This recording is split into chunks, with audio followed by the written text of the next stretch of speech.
The first night in the cabin, I heard footsteps in the snow outside my window. Slow, careful, deliberate. I told myself it was an animal. That's what people always say. But animals don't stop directly beneath your window and stand there listening to you breathe. The wind howled through the trees like something screaming through broken teeth. The temperature had dropped fast, below 0 by midnight. My phone had no signal. The road was buried under fresh snow. I was completely alone. Then the footsteps moved, not away, closer, right up to the wall beside my bed. I didn't move. I didn't breathe.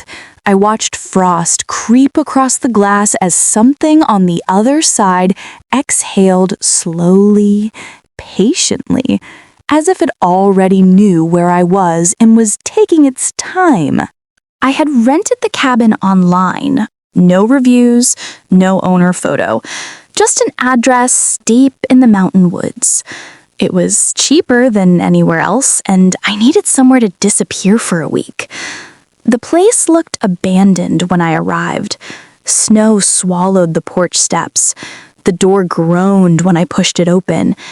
Inside, everything smelled like dust, wood rot, and old, cold air. One room, a fireplace, a narrow bedroom. No neighbors, just forest pressed against every wall. There was a generator outside for power. It worked. Barely. The lights flickered like dying heartbeat monitors. I told myself the isolation would be peaceful. But isolation doesn't feel peaceful at night. It feels like being buried alive with your eyes open. By the time darkness fell, the woods felt too close, like they were listening. The first sound came just after midnight. A single knock. Soft.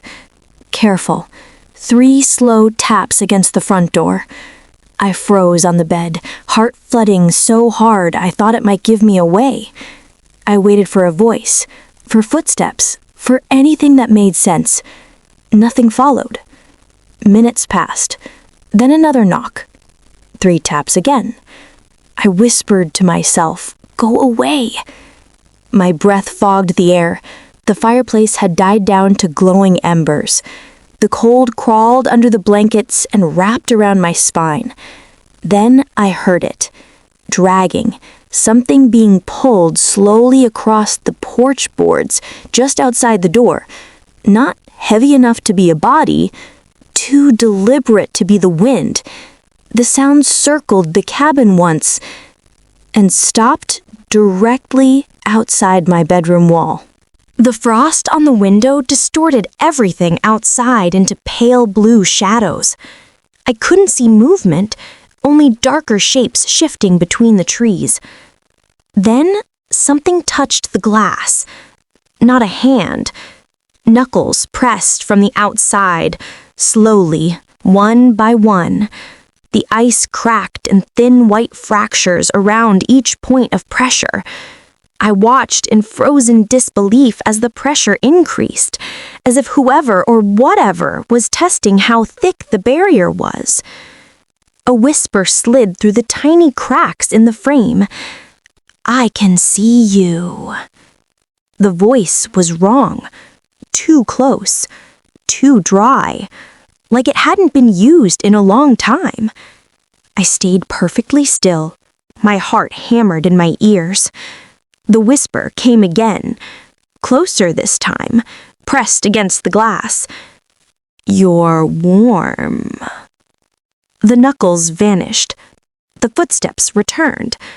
This time, they moved toward the back of the cabin, toward the only door without a lock.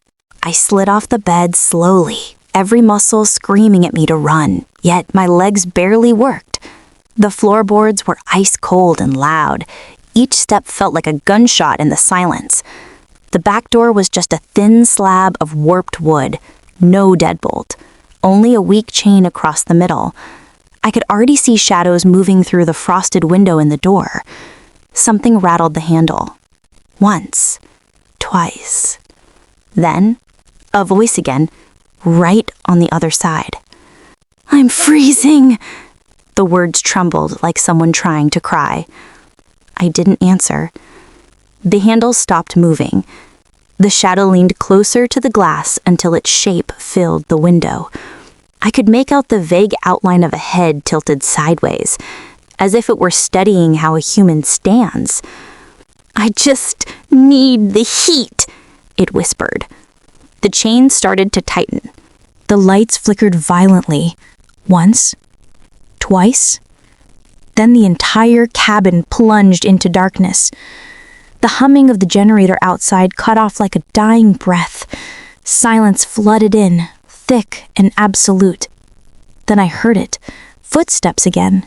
Inside the cabin. Slow steps on the floorboards. Closer than before. I backed toward the fireplace, grabbing the cold iron poker with shaking hands. My breath came out in sharp white clouds now.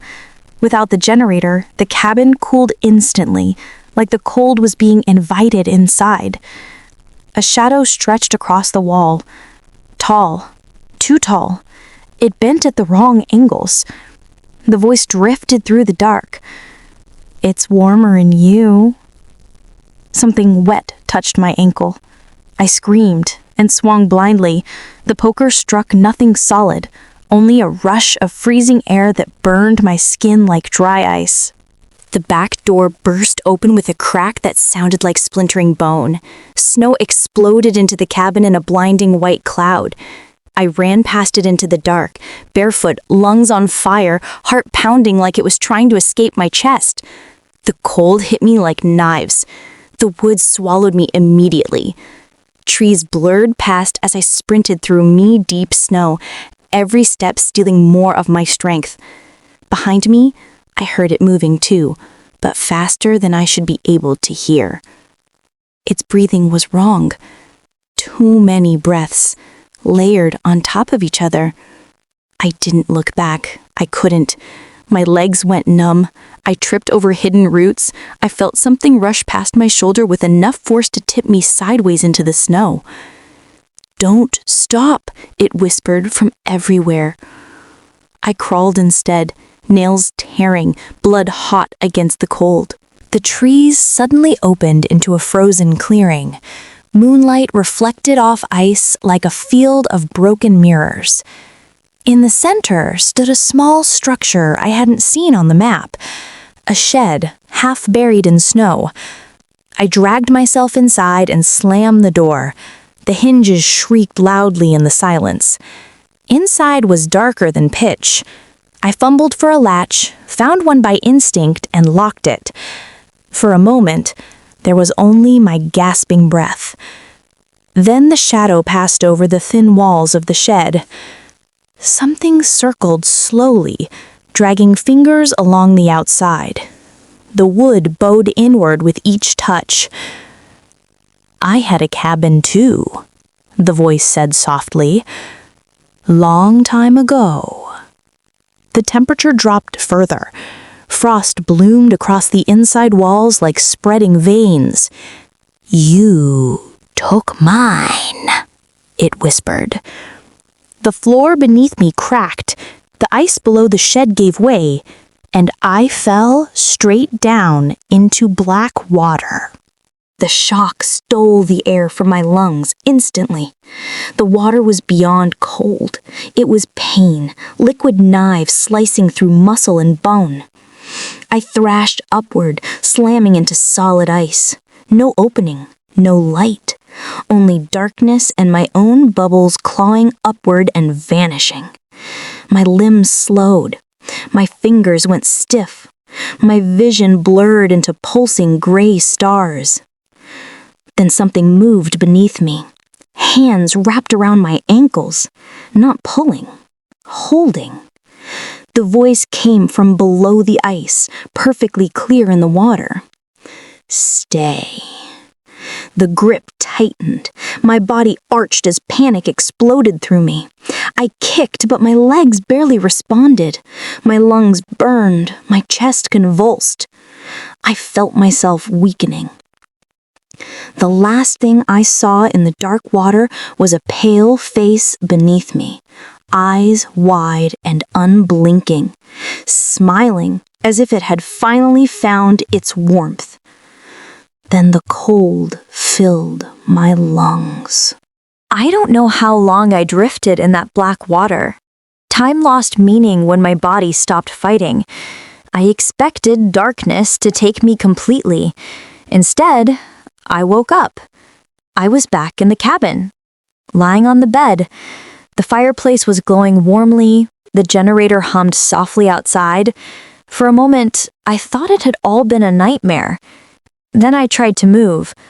My body wouldn't respond. I couldn't feel my heartbeat. I couldn't feel my breath. I looked down and saw frost spreading outward from my chest, freezing the blanket solid. My reflection stared back at me from the window glass, pale, hollow, unmoving. Outside, I saw fresh footprints in the snow. Someone was walking up to the cabin, slowly, carefully. Then I heard my own voice drift through the cracks of the door from the outside. I'm freezing, and I realized the cabin never lets anyone leave.